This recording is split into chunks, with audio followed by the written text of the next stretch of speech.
How We Survive is about reshaping disaster recovery so that communities are heard better. Community-centered disaster recovery means, first and foremost, listening to people caught up in disasters and prioritizing what they want. The principles of relationality, empathy, compassion, reciprocity and humility are as important in disaster recovery as they are in sound ethical research practice. If disaster recovery is done well, people will be able to enjoy the full spectrum of the human rights to which they are entitled and to go on to lead meaningful, productive and safe lives amongst their communities.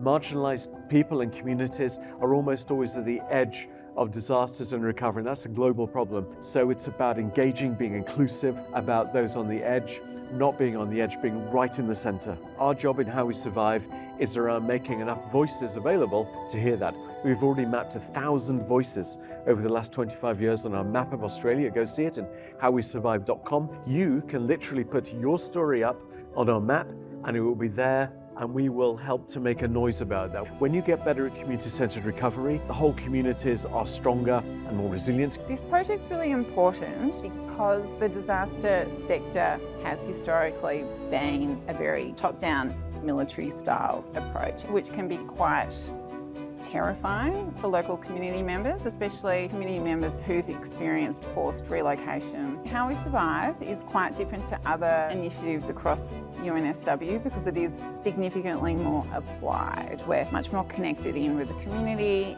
connected in with government agencies, and there's more of an emphasis within our team to ensure that the research we undertake with communities is translated effectively to real-life policy change. Climate change affects the way communities recover because the timeframes are shorter. In the last 4 or 5 years in Australia, we had the bushfires followed by floods with COVID in between, and all the predictions are it's going to be harder. More droughts, more bushfires, more floods. When it comes to recovery, it's about people, what they want and desire and their hopes, their fears, the trauma, the rest, and that takes time. And agencies don't prioritise the time taken to achieve the outcomes we all want, which is better recovery. We want to listen, but our systems don't allow us to listen well enough.